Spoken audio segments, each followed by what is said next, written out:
นะคะแล้วก็ทุกเล่มเนี่ยนะมันจะมีแรงบันดาลใจทุกครั้งนะคะทุกครั้งเลยที่เขียนนะคะอย่างเรื่องhandful of leaves ใบไม้กำมือเดียวใช่ไหมแรงนึงก็เกิดจากใน18ชั่วโมงที่โอ้โหทุกพอมันหายไปแล้วโอ้ยความเมตตาสงสารคนคือลืมไปไงว่าคนความทุกข์ของคนเป็นยังไงก็เลยเหมือนกับว่าข้างบนเขาหยอดมาให้เนี่ยเขาทุกข์กับทุกข์อย่างนี้นะใช่ไหมโอ้โหพอออกไปแล้วพลังที่พวกโอ้โหไม่ได้เราต้องช่วยเขามันเยอะมาก3 เดือนก็ออกไม่ได้แบบโอ้โหแบบเป็นน้ำก๊อกเลยนะคะอวดอุตริก็อีกแบบหนึ่งอวดอุตริเนี่ยให้เขียนแบบรายละเอียดก่อนแต่เขียนไปทำอะไรก็ไม่รู้คุณต้องอ่านเองนะคะเนี่ยอันนั้นก็เป็นลักษณะอีกอย่างหนึ่งคู่มือชีวิตนี่ก็เช่นกันนะเราก็มีเป้าหมายให้เขาแล้วเราไม่บอกวิธีการเดินให้เขามันก็ไม่แฟร์ใช่ไหมก็ต้องเขียนจำเป็นต้องเขียนฉะนั้นเล่มหลักๆพวกนี้ยกเว้นอวดอุตริที่ดิฉันแปลต้องแปลเป็น2 ภาษานะคะแล้วก็มาดีนะที่ฉันกลับบ้านเป็นมันก็เริ่มต้นจากคือหลังจากที่ดิฉันเนี่ยนะรู้เรื่องนิพพานแล้วดิฉันก็ไม่สนใจความรู้ทางโลกนะคะต้องยอมรับว่าปิดหูปิดตาเพราะว่าหนักสมองนะคะหนักสมองแล้วไม่สนใจหรอกจนกระทั่งเนี่ยไปได้ iPad มานะคะพอได้ iPad มาเนี่ยก็ลูกชายเขาบอกแม่มีเครื่องมือชิ้นหนึ่งนะที่มัน powerful มากแต่เราก็ยังไม่รู้เลยตอนยัง innocent มาก 5-6 ปีก่อนนะยัง powerful ยังไงเพราะเราไม่ได้สนใจไงก็คิดว่าอ่ะนะตัวแล้วช่วงนั้นนะ YouTube เนี่ยเพิ่งที่จะดังเพิ่งที่จะนะทุกคนเริ่มพูดถึง YouTube นะคะแล้วก็อ่ะไหนลองเข้าไปดูซิก็เข้าไปดูแล้วก็มันก็ค่อยๆเป็นค่อยๆไปอ่ะแล้วก็ถึงจุดหนึ่งนะคะไปรู้เรื่องเกี่ยวกับเงินก่อนมันเข้าใจเงินเนี่ยจากบิลสตีลพวกอะไรโลนี่อะไรพวกนี้นะคะว่าเขาหลอกเราอย่างไงโอ้โหตรงนั้นน่ะมันเหมือนกับว่าจุดประกายว่าโอ้โหมันหลอกอย่างนี้แต่ว่ามันยากไงเพราะว่าเศรษฐศาสตร์นี่ไม่ใช่เป็นจุดแข็งของเราใช่ไหมเป็นจุดอ่อนมากคือไม่สนใจไม่ชอบพวกตัวเลขอะไรต่ออะไรพวกนี้แต่เพราะด้วยความที่อยากจะเข้าใจอ่ะเป็นคนที่ชอบต้องเข้าใจให้ได้ฟิกชันนี่นะไม่ติดเลยล่ะคือไม่ชอบเลยแต่อะไรที่มันเป็นข้อเท็จจริงเป็นนอนฟิกชันเนี่ยจะต้องพยายามเข้าใจแล้วก็เรื่องเงินเรื่องเดียวอ่ะดิฉันฟัง5 ปีกว่าจะเข้าใจว่าพวกคนสามัญน่ะเขาหลอกคนยังไงโดยใช้เงินเพราะมันภาษาอังกฤษด้วยเพราะใช่ไหมแล้วก็มันเยอะแยะอะไรต่ออะไรหมดนะฟังโอ้ยถึงจุดหนึ่งนะ5 ปีถึงจะปิ๊งนะคะฉะนั้นไอ้ช่วง5 ปีนี้เนี่ยจากเรื่องเงินเนี่ยเป็นต้นมาแล้วก็เนี่ยเรื่องนู้นเรื่องนี้อะไรต่ออะไรที่จริงเรื่องโบราณคดีเนี่ยอีกเรื่องหนึ่งที่มันความลึกลับเยอะมากแล้วน่าสนใจมากแล้วที่จริงเรื่องนี้นะมันเกี่ยวข้องกับเรื่องสังสารวัตรโดยตรงเลยแต่ฝรั่งเขาเอาลงตัวไม่ได้เพราะมันเจอโบราณวัตถุที่มันอายุมากกว่าเนี่ยอายุของมนุษย์เนี่ยเยอะเนี่ยคือย้อนหลังกันเป็นล้านปีเป็นไปได้ยังไงฝรั่งเขาสรุปไม่ได้แต่ถ้าทางพุทธเราสรุปได้เลยก็เพราะว่าเราก็เวียนว่ายตายเกิดอยู่ตรงนี้แหละไม่ได้ไปไหนก็ใช่ไหมแต่เรื่องนี้ดิฉันก็ไม่ได้เจาะเข้าไปเจาะแต่เรื่องที่แล้วก็สำคัญเท่านั้นโดยเฉพาะเรื่องเงินที่หลอกมนุษย์นะคะฉะนั้นหนังสือเล่มนี้เนี่ยมันถึงว่าถูกดึงเข้าไปที่จะทำความเข้าใจเรื่องนี้โดยที่ดิฉันก็ไม่รู้ว่าพยายามจะออกมาหลายที่เพราะว่าลูกศิษย์เขาก็เตือนนะคะมีทีมงานเขาก็เตือนบอกอาจารย์คือไม่อยากที่จะให้อาจารย์หลงทางกลัวอาจารย์จะหลงทางนะคะแต่ดิฉันเนี่ยข้างในรู้อยู่ตลอดเวลาว่าเราไม่หลงหรอกเราไม่หลงถึงกล้าเข้าไปซึ่งภาษาอังกฤษเขาเรียก rabbit hole ก็คือรูกระต่ายที่มันเข้าไปซอกแซกเลยเยอะแยะเลยคือใบไม้นอกกำมือนี่เองอ่ะซึ่งถ้าเข้าไปแล้วอ่ะถ้าคุณไม่มีฐานที่มั่นคงถ้าคุณออกไม่ได้เนี่ยอันตรายมากนะคะมันเป็นดาบ2 คมมากเลย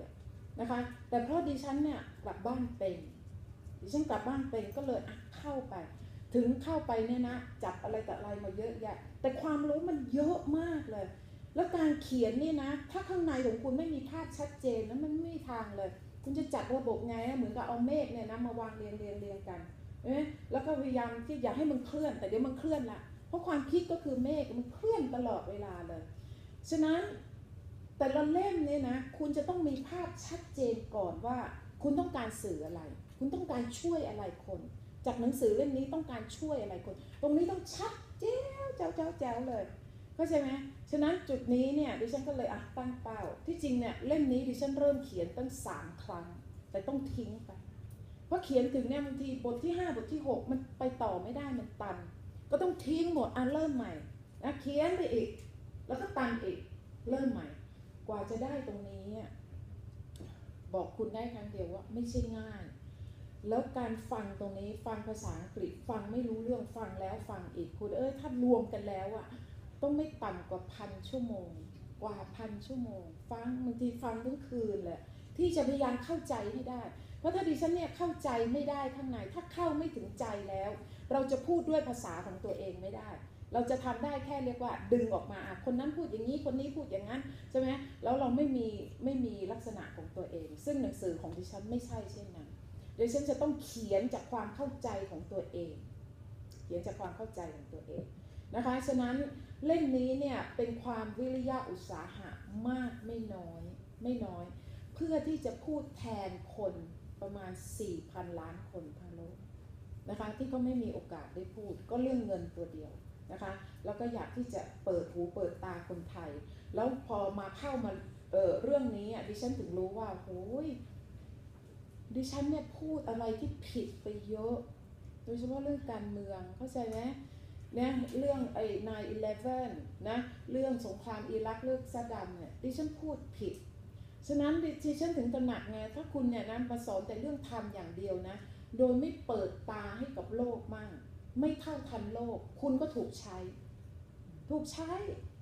นะคะอย่างที่มักจะยกตัวอย่างเนี่ยสมัยนู้นเลยนะ30 กว่าปีก่อนตามพระมีชื่อเสียงองค์หนึ่งเนี่ยไปนะคะไปแถวแกมมี่แถวเนี่ยนะคะพระท่านก็ไปพูดแล้วยุคนั้นเป็นยุคที่สหภาพแรงงานยังแกร่งอยู่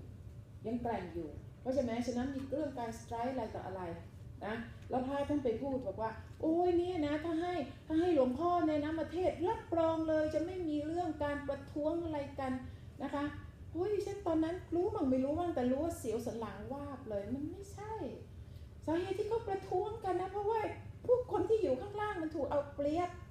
เพราะฉะนั้นนะคะฉะนั้นคนที่จะเป็นกองทัพธรรมเนี่ยอย่าคิดว่ารู้เรื่องนิพพานรู้เรื่องธรรมะแล้วก็ทุกอย่างไม่สำคัญมันไม่ใช่โลกกับธรรมนี่มันแยกกันไม่ได้โลกข้างนอกนี้เป็นผลพวงของข้างในของเจ้าทอมกับเจอรี่เข้าใจไหมฉะนั้นถ้าข้างในเนี่ยนะคิดอะไรข้างนอกมันก็ออกมาอย่างนั้นฉะนั้นมันเป็นเรื่องที่แนบแน่นกันเลยมันทิ้งกันไม่ได้ฉะนั้นพอมามองย้อนกลับตอนนี้ตอนที่เริ่มเขียนมาถึงท้ายๆแล้วแต่ละขั้นตอนนะที่เขียนเนี่ยแต่ละบทเนี่ยนะคะมีความรู้สึกว่าข้างบนเขาช่วยเราอยู่ว่าโอเคเพราะข้อมูลมันเยอะเหลือเกินแล้วเราจะเอาข้อมูลตรงไหนเดี๋ยวข้างบนเขาก็หยอดมาละนะจะด้วยเหตุผลอะไรก็ไม่รู้ทำให้คลิกเข้าไปเนี่ยนะเจอข้อมูลอันนี้เจอซึ่งมันถูกเพ้งเลยนะแล้วเรื่องโลกแบนโลกกลมนี่นะไม่รู้เลยจนกระทั่งเขียนเนี่ยเสร็จไปแล้วแล้วค่อยมาเจอตรงนี้ก่อนที่จะเดินทางออกมาใช่ไหมแล้วก็เลยเนี่ยแต่ละคือเขาไม่อยากให้เราเนี่ยสับสนฉะนั้นวางขั้นตอนฉะนั้นหนังสือเล่มนี้ดิฉันบอกเลยว่าเป็นการทำงานของดิฉันกับข้างบนด้วยกันชื่อหนังสืออันนี้นะคะแล้วก็คิดว่าหวังว่าหนังสือเล่มนี้จะช่วยปูทางนะคะให้เราตื่นตัวแล้วก็ช่วยกันที่จะสร้างสถาบันพาตัวใจกลับบ้านให้สำเร็จลุล่วงนะคะฉะนั้นถ้าใครเนี่ยฟังแล้วอยากจะช่วยนะคะที่จะพิมพ์คิดว่าคงต้องเป็นหลักแสนแหละไม่ต่ำกว่า200,000เพราะเป็นหนังสือที่หนาพอสมควรนะคะแต่ส่วนของ PDF คุณเอาไปเลยแล้วก็ไปแชร์ไปแจกอะไรไปแจกได้หนักและหนังสือที่หนักนะคะแต่ว่าถ้าคุณอ่านด้วยวิจารณญาณคุณจะรู้ว่าดิฉันไม่ใช่ทำให้ตัวเองนี่เป็นหนังสือที่ข้างบนเขาต้องการให้ดิฉันเนี่ยเอามาเปิดเผยที่จะยกกระมังลูกเล็กเนี่ยครอบออกไปก่อนเพื่อจะได้ยกลูกใหญ่ได้ง่ายขึ้นนะคะได้ง่ายขึ้นเดี๋ยวดิฉันจะพยายามทำให้มันเสร็จเร็วที่สุดใครที่บอกว่าช่วย proofread ให้ได้เนี่ยโอเคเดี๋ยวคุยกันนะคะคุยกันโอเคค่ะ